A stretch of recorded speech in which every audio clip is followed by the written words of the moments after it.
سورۃ الفاتحہ قرآن حکیم کی پہلی سورت ہے، اور یہ پورے قرآن کا مقدمہ بھی ہے۔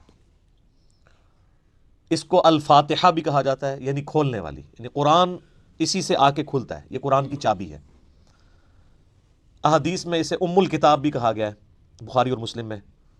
لہٰذا یہ اس چیز کی متقاضی ہے چیز کہ ہم آج کا پورا لیکچر سورۃ الفاتحہ کو کور کریں، اور اگلے لیکچر سے ہم انشاءاللہ تعالی سورۃ البقرہ کا آغاز کریں گے۔ میرے بھائیو، سورۃ الفاتحہ قرآن حکیم کی وہ واحد سورت ہے کہ جس کی فضیلت قرآن میں آئی ہے۔ قرآن کی کوئی سورت ایسی نہیں ہے، انکلوڈنگ سورۃ الاخلاص بھی، کہ جس کی فضیلت قرآن میں آئی ہو سوائے سورۃ الفاتحہ کے۔ اس لیے فضیلت کے اعتبار سے قرآن حکیم کی سب سے افضل سورت وہ سورۃ الفاتحہ ہے۔ اس کی سپورٹ میں انشاءاللہ بخاری اور مسلم سے احادیث بھی پیش کروں گا۔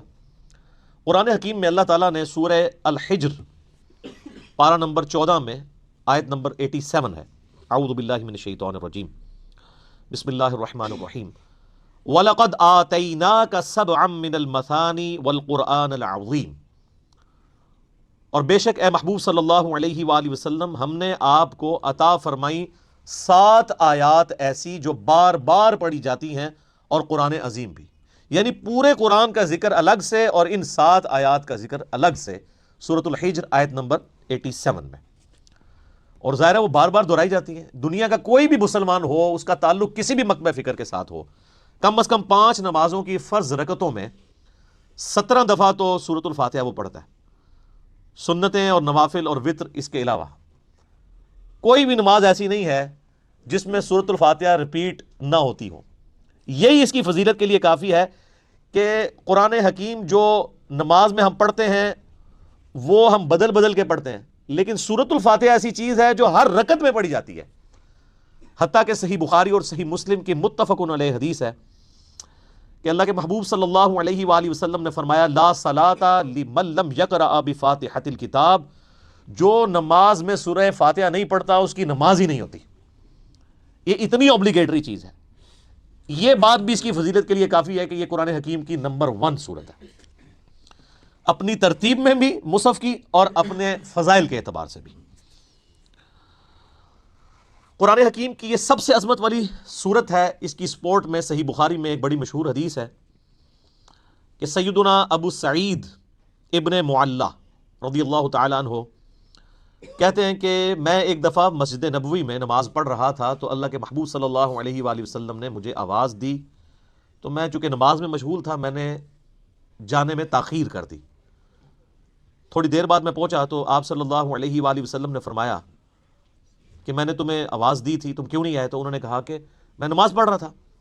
تو آپ صلی اللہ علیہ وآلہ وسلم نے فرمایا، کیا تم نے اللہ کا یہ حکم نہیں سنا؟ سورۃ الانفال کی آیت آپ نے پڑھی، استجیبوا للہ والرسول اذا دعاکم، جب اللہ اور اس کا رسول تمہیں پکاریں فوراً ان کی آواز پہ لبیک کہو۔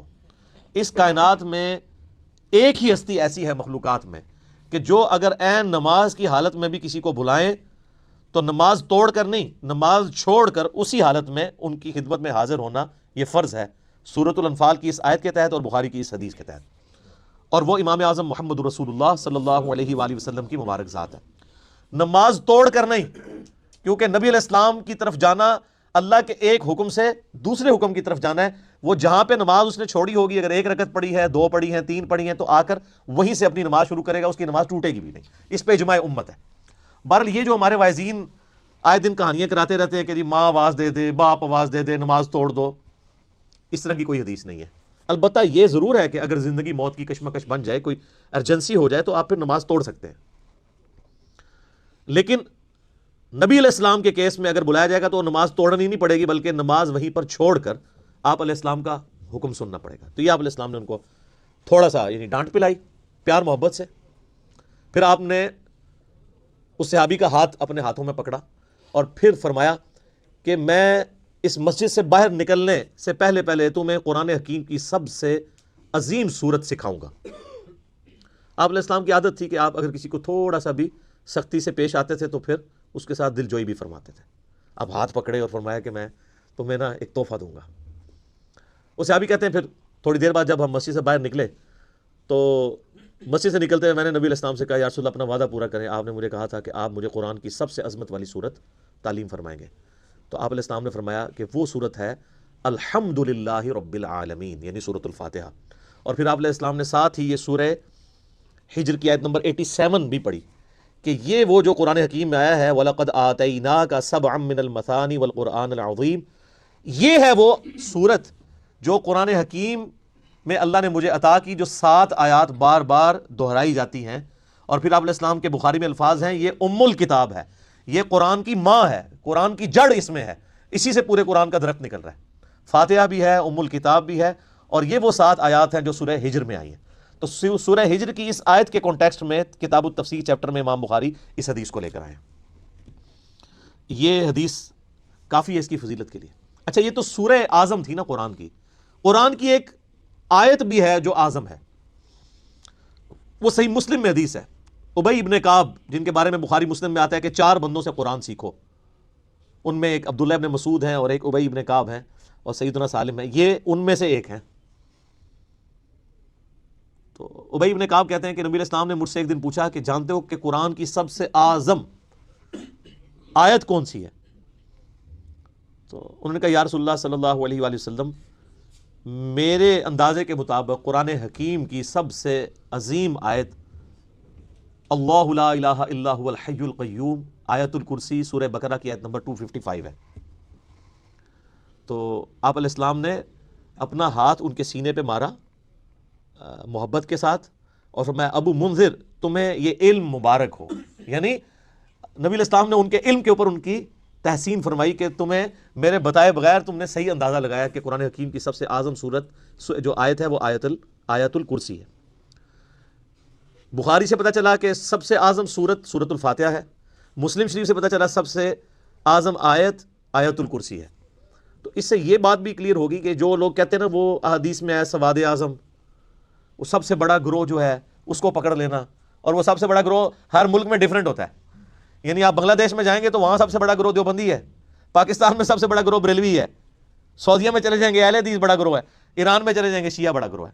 تو وہاں اعظم سے مراد تعداد میں بڑا نہیں ہے، عظمت میں بڑا. ورنہ سورۃ الفاتحہ کی تو 7 آیات ہیں اور سورہ بقرہ کی 286، تو وہ ہونی چاہیے تھی سورہ اعظم. اور آیت الکرسی سے بھی لمبی ایک آیت جو ہے وہ آیت دین جو ہے سورہ بقرہ کے اندر موجود ہے. تو یہ عظمت کا ذکر ہو رہا ہے. اچھا میرے بھائیو، صحیح مسلم میں ایک اور حدیث ہے. ابن عباس رضی اللہ تعالیٰ عنہما کہتے ہیں کہ نبی علیہ السلام کے پاس ایک دفعہ جبرائیل علیہ السلام بیٹھے ہوئے تھے. ظاہر صحابہ نے نہیں دیکھا، آپ علیہ السلام نے بتایا. تو اچانک ایک آواز ان کو زوردار سنائی دی. یہ صحیح مسلم کی حدیث ہے.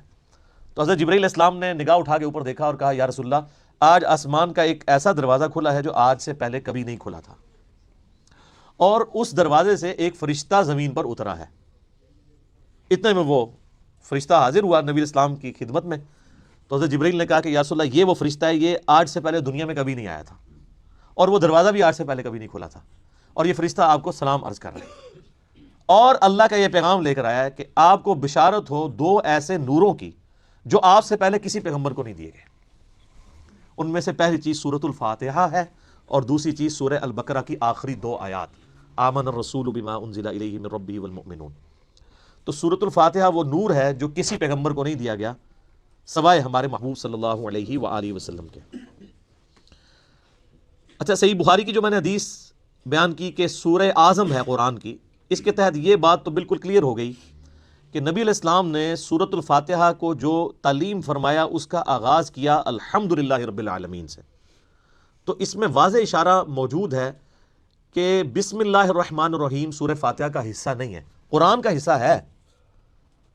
وہ تو ہر سورت کے آغاز میں بسم اللہ ہے سوائے سورہ التوبہ کے، اور سورہ نمل کے اندر آیت بھی ہے انہ من سلیمان و انہ بسم اللہ الرحمن الرحیم. لیکن جو سورتوں کے آغاز میں بسم اللہ لکھی جاتی ہے یہ سورت کا حصہ نہیں، قرآن کا حصہ ضرور ہے. تو چونکہ نبی علیہ السلام نے اس میں فرمایا الحمدللہ رب العالمین، تو اگر آپ علیہ السلام نے اس سورت کو تعلیم فرمانا ہوتا اس اعتبار سے کہ بسم اللہ اس کا حصہ ہوتی، تو آپ فرماتے کہ وہ سورت ہے بسم اللہ الرحمن الرحیم الحمدللہ رب العالمین. تو یہ اس بات کو تقویت دیتی ہے کہ بسم اللہ سورہ فاتحہ کا حصہ نہیں. لیکن نماز میں ہم پڑھتے ہیں، اس کے ساتھ پڑھیں گے لیکن حصہ نہیں ہے۔ البتہ مسلمانوں میں اہل حدیث مکتبہ فکر اور امام شافعی کے جو مقلدین ہیں ان کا موقف ہے کہ بسم اللہ سورہ فاتحہ کا حصہ ہے۔ اہل تشیع کا بھی یہی موقف ہے۔ اسی لیے آپ اگر شیعہ کے چھپے ہوئے قرآن دیکھیں گے اور اہل حدیثوں کے، اب یہ میرے ہاتھ میں جو قرآن ہے یہ سعودیہ سے چھپا ہوا ہے، یہ اہل حدیث کا ہے، اس میں بھی بسم اللہ الرحمن الرحیم کو پہلی آیت انہوں نے ڈکلیئر کیا ہوا ہے، اور الحمدللہ رب العالمین کو دوسری آیت۔ امام حنیفہ رحمہ اللہ تعالیٰ اور کئی ایک ائمہ کا یہ موقف ہے کہ سورہ فاتحہ کا حصہ نہیں ہے بسم اللہ۔ میرے نزدیک امام ابو حنیفہ رحمہ اللہ کا موقف احادیث کی روشنی میں مضبوط ہے، کیونکہ نبی علیہ السلام سورہ فاتحہ کا اعلان کرتے ہوئے اس کو الحمدللہ رب العالمین سے بتا رہے ہیں۔ اس سے بھی بڑھ کر دلیل ایک صحیح مسلم کی حدیث ہے، بڑی رکت انگیز حدیث ہے، اور وہ حدیث قدسی آپ نے اکثر سنی ہوگی۔ سیدنا ابو ہریرہ رضی اللہ تعالیٰ عنہ کہتے ہیں کہ اللہ کے محبوب صلی اللہ علیہ وآلہ وسلم نے فرمایا اس شخص کی نماز ناقص ہے ناقص ہے ناقص ہے جو سورہ فاتحہ نہیں پڑھتا نماز میں۔ تو کچھ تابعین نے عرض کیا کہ ابو ہریرہ جب ہم امام کے پیچھے ہوتے ہیں پھر ہم کیا کریں؟ تو انہوں نے کہا اقرا بہا فی نفسک، تم پھر اپنے جی میں آہستہ آہستہ پڑھ لیا کرو۔ وہ جز القراء امام بخاری کی کتاب میں آتا ہے کہ وہ آپ نے جب امام سکتے کرتا ہے ان سختوں کے دوران پڑھنی ہے، امام کے ساتھ نہیں پڑھنی۔ اب یہ الگ سے ایک ٹاپک ہے، میں آج اس کو ڈسکس نہیں کروں گا، میرا یوٹیوب پہ کلپ ہے امام کے پیچھے فاتحہ اور اس کے ساتھ نیو لکھا ہوا ہے، اس میں میں نے موقف بیان کیا ہے۔ اور پھر نبی علیہ السلام نے فرمایا حدیث قدسی، یعنی اللہ کا فرمان بزبان محمد رسول اللہ صلی اللہ علیہ وآلہ وسلم، کہ اللہ تعالیٰ فرماتا ہے قسمت الصلاۃ بینی و بین عبدی نصفین۔ اچھا، یہ حدیث شیعہ کے ہاں بھی پائی جاتی ہے جو میں بیان کر رہا ہوں، صحیح مسلم کی، اب کہ میں نے نماز اپنے اور اپنے بندے کے درمیان برابر تقسیم کر لی ہے، نصف میرے لیے ہے اور نصف میرے بندے کے لیے۔ اور نماز کسے کہا؟ سورہ فاتحہ کو، پوری نماز۔ پھر اللہ تعالیٰ نے فرمایا، نبی علیہ السلام فرماتے ہیں کہ جب میرا بندہ کہتا ہے الحمدللہ رب العالمین تو میں کہتا ہوں میرے بندے نے میری حمد بیان کی، میری تعریف کی۔ جب وہ کہتا ہے الرحمن الرحیم تو میں کہتا ہوں میرے بندے نے میری ثنا کی۔ جب وہ کہتا ہے مالک یوم الدین تو میں کہتا ہوں میرے بندے نے میری تمجید بیان کی، میری بزرگی کا اعتراف کر لیا۔ اور جب وہ کہتا ہے ایاک نعبد و ایاک نستعین تو یہ میرے اور میرے بندے کے درمیان کامن عہد اور بانڈ ہے، جو میرے بندے نے مجھ سے مانگا میں نے اسے دیا۔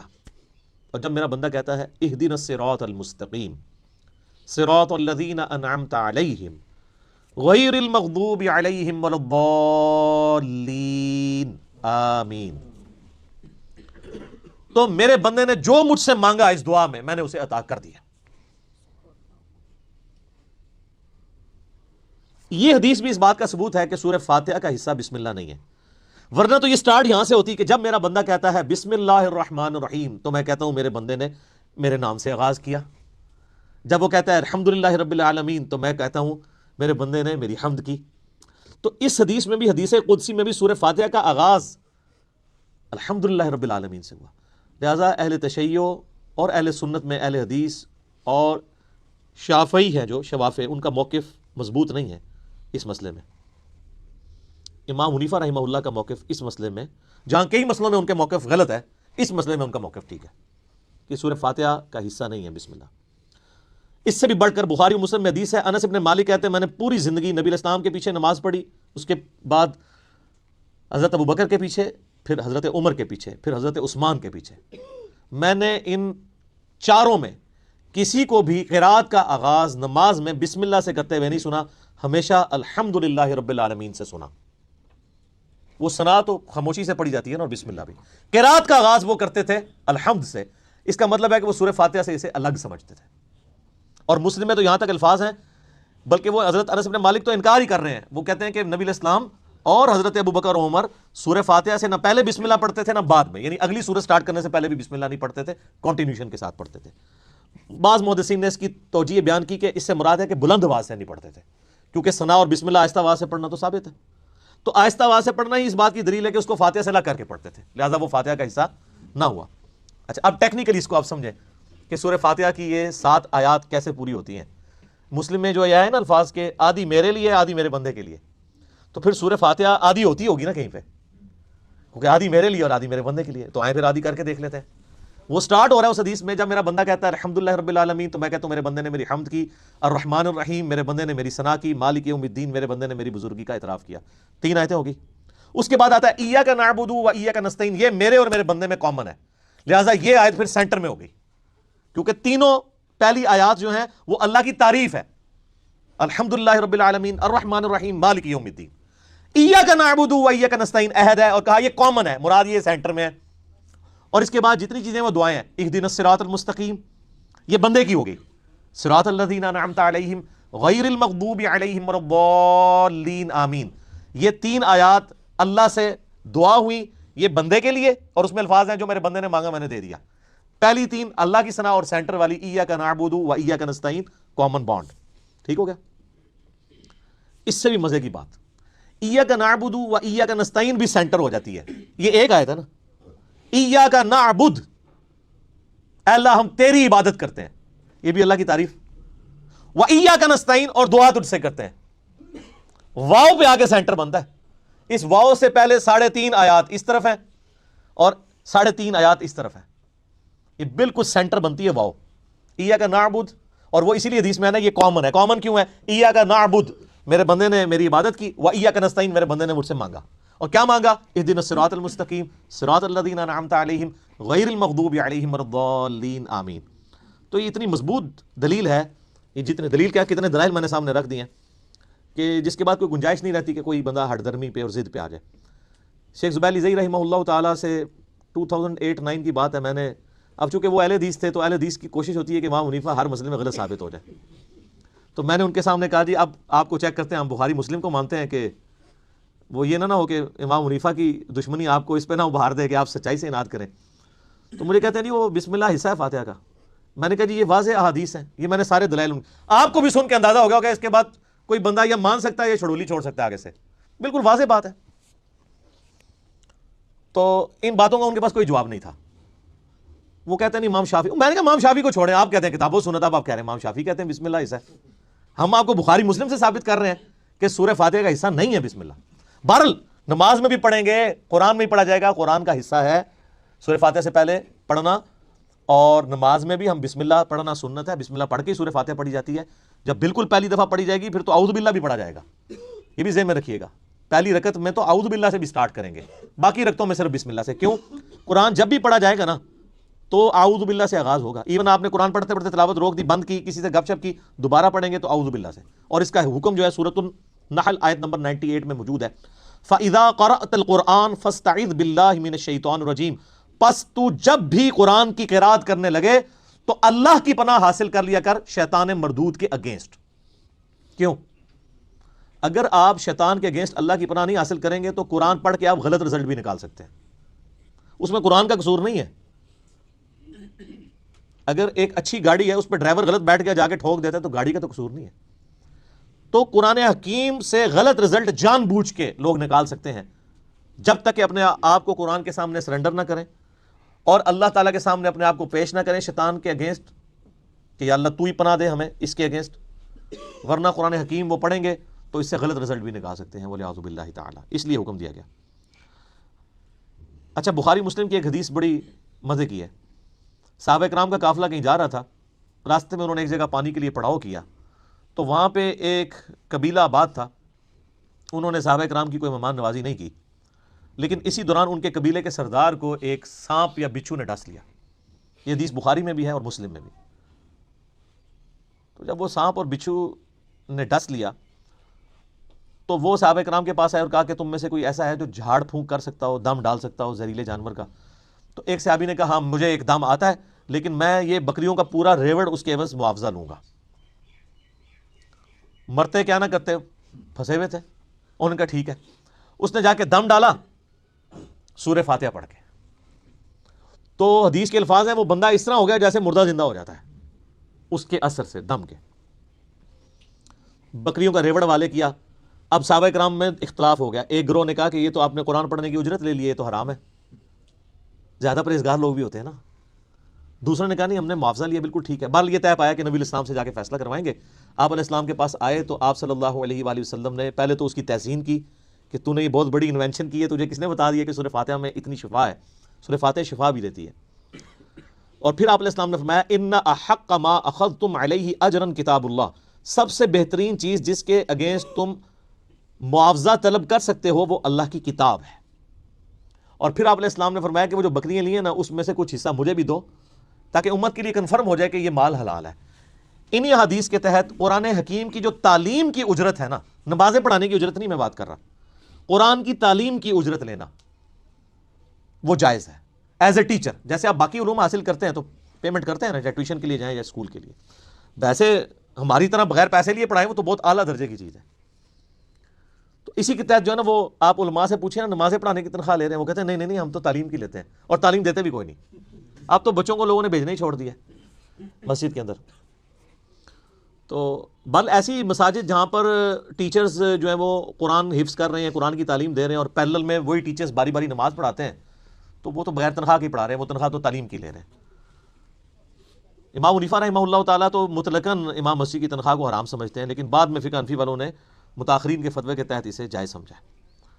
تو بل قرآن کی تعلیم والا معاملہ بالکل ٹھیک ہے۔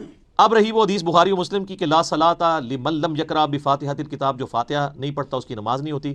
اس پہ میرا آپ کلپ نیو امام کے پیچھے فاتحہ والا دیکھ لیں، میں نے یہ ثابت کیا دلائل کی روشنی میں، پھر 20-25 منٹ اور لگ جائیں گے، کہ اگر تو جہری نمازیں ہیں تو آپ امام کی قرات غور سے سنیں گے، وہ قرآن کا حکم ہے واضح سورۃ الاعراف میں، وَإِذَا قُرِئَ الْقُرْآنُ فَاسْتَمِعُوا لَهُ وَأَنصِتُوا لَعَلَّكُمْ تُرْحَمُونَ، جب قرآن کی تلاوت ہو رہی ہو تو تم خاموشی اختیار کرو اور بڑے غور کے ساتھ سنا کرو تاکہ تم پر رحم کیا جائے۔ البتہ جو سری نمازیں ہیں جیسے عصر کی نماز ہے اور ظہر کی نماز ہے، اور جو جہری نمازیں ہیں ان کی بھی جو آخر والی رکعتیں ہیں وہ بھی سرن نہیں ہوتی ہیں نا۔ اگر آپ دیکھیں گے نا تو صرف 6 رکعتیں ہیں جن میں اونچا قرآن پڑھا جاتا ہے، باقی 11 رکعتیں 17 میں سے ان میں سرن پڑھا جاتا ہے، اور نوافل تو سارے سرن پڑھے جا رہے ہوتے ہیں۔ تو ان میں آپ امام کو غور سے سنیں، اور اگر امام سکتہ دے دے، جیسے جز القراء میں امام بخاری نے مقدمے یہ پیش کیا ہے کہ قرآن کہتا ہے کہ جب قرآن پڑھا جائے خاموشی سے سنو، حدیث کہتی ہے فاتحہ کے بغیر نماز نہیں ہوتی، تو وہ کہتے ہیں اس کا آپٹیمل سولوشن یہی ہے جو سنن نبی داؤد میں حدیث بھی ہے کہ نبی علیہ السلام سکتے کیا کرتے تھے، رکوع میں جانے سے پہلے ایک سکتہ ہوتا تھا، اور حضرت ابو ہریرہ کہتے ہیں کہ امام کے سکتے کو فاتحہ کے لیے غنیمت سمجھو جز القراء میں۔ لہٰذا مسلم کی جو حدیث ہے نا اقرا بہا فی نفسک، اس میں حضرت ابو ہریرہ یہ نہیں کہہ رہے کہ امام کے ساتھ ساتھ جی میں پڑھو، وہ سکتے کا ہی ذکر کر رہے ہیں کیونکہ دوسری جگہ اس کی تفسیر موجود ہے۔ تو یہی موقف امام ابن تیمیہ کا بھی ہے، حالانکہ اہل حدیث امام ابن تیمیہ کو بڑا مانتے ہیں، لیکن امام ابن تیمیہ جو ہے وہ جہری نمازوں میں سننے کے اور سرن میں پڑھنے کے قائل ہیں۔ شیخ البانی بھی یہی موقف رکھتے ہیں، مولانا مودودی رحمہ اللہ کا بھی یہ موقف ہے، ڈاکٹر اسرار صاحب کا بھی یہ موقف ہے، اور ایون جو سعودیہ سے قرآن چھپتا ہے احسن البیان، اس میں بھی لکھا ہوا ہے کہ قرآن اور حدیث دونوں پہ عمل کرنا چاہیے، جب امام قرات کر رہا ہو تو خاموشی سے سننی چاہیے، اور سکتے میں پڑھنا چاہیے اگر سکتے میں آپ کو موقع ملے۔ ایون حافظ ابن کثیر نے بھی تفسیر ابن کثیر میں آ کے اینڈ پہ اسی موقف کو ہی ترجیح دی ہے، اور یہی موقف امام مالک رحمہ اللہ تعالیٰ کا ہے جو سب سے مضبوط موقف ہے۔ میں نے اس کے دلائل بھی اور پورے ان کا جو کاؤنٹر نیریٹو ہے، اب ظاہر ہے کہ یہ موقف اڈاپٹ کریں گے تو آپ کو حنفیوں کے ساتھ بھی مماری کرنی پڑے گی اور اہل حدیث کے ساتھ بھی، تو اس کے لیے آپ میرا وہ کلپ دیکھ لیں تو آپ کو انشاءاللہ کلیئر ہو جائے گا۔ لاکھوں لوگوں نے وہ کلپ دیکھا ہے، آپ لکھیں امام کے پیچھے فاتحہ نیو، ایک طرف ایک اہل حدیث مولوی کی تصویر لگی ہوئی ہے، ایک طرف ایک دیوبندی مولوی کی، سینٹر میں ایک عام مسلمان کی۔ تو وہ اس کلپ میں نے یہ ساری باتیں کھول کے بیان کی ہیں، آج میں اس چیز کو اسکپ کر رہا ہوں تاکہ گفتگو لمبی نہ ہو جائے۔